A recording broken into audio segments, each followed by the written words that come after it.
Jason loved soccer. He was in soccer. He really enjoyed that. He was a good kid. Really was a good kid. He was a hard worker even when he was younger, wasn't he, Calvin? Yep. He was brought up in the church. We attended church every Sunday, and our kids went to church. So he was a good kid until one day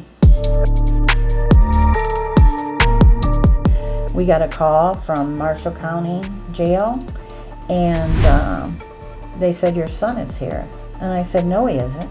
He's in bed." "No, he's here in jail."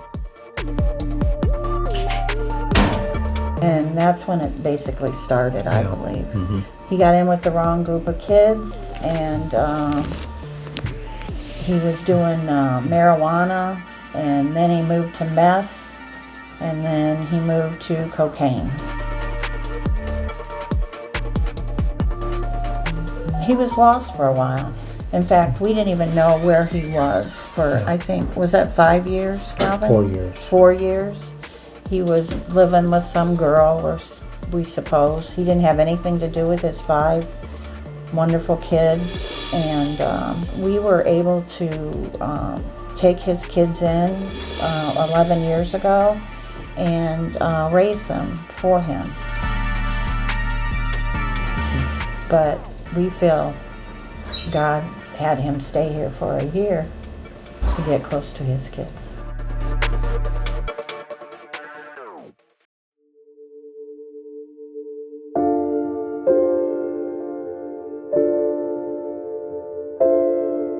On February the 6th, our life changed forever. My husband, and you can tell that part of the story, Calvin, where you went downstairs. I went downstairs. This is the hard part. Yeah. He was bent over in his bed, and I come and got her. I said, "Something's wrong." And she said, call 911. So I called, and they said, "Get him on the floor." So I tried to give him CPR. Nothing happened. And by that time, the paramedics showed up. One of the paramedics I knew, which was Ben Kane, worked for the fire department. So I went down there and I said, "Ben, is he gonna make it?" Ben said at the point, "I don't know." And they had that thing on him. That's what hurt me the most. Because they were trying to reviving. resuscitate him. The coroner told us that it was laced with fentanyl. We believe it was heroin laced with fentanyl. I don't think we could have ever brought him back.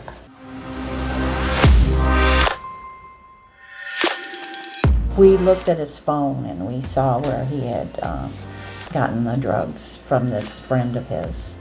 And in fact, I texted that person back and said, "Are you the one that gave my son the drugs?" And he texted back and said, "Why?" And I said, "You killed my son." And then there was silence.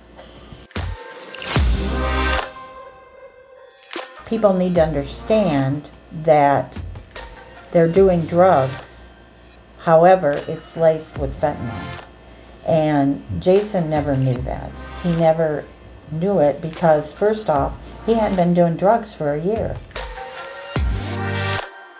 Like I said, he was a good kid, and he never wanted to do this. Never in a million years did he want to do this.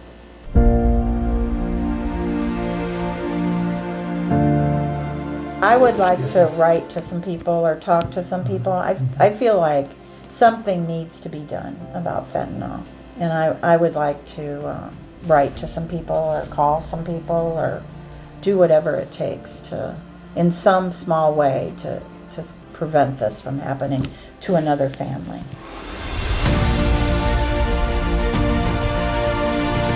By God's grace, we have survived this tragedy, which has become a blessing with our grandkids.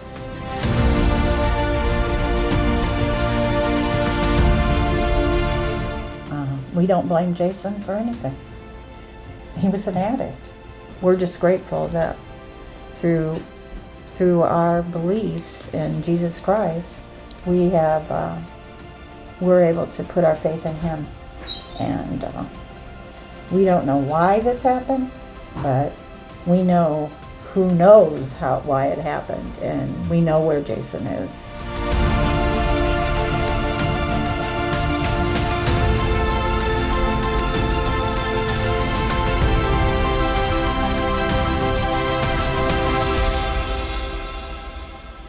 God is good. 1, 2, 3.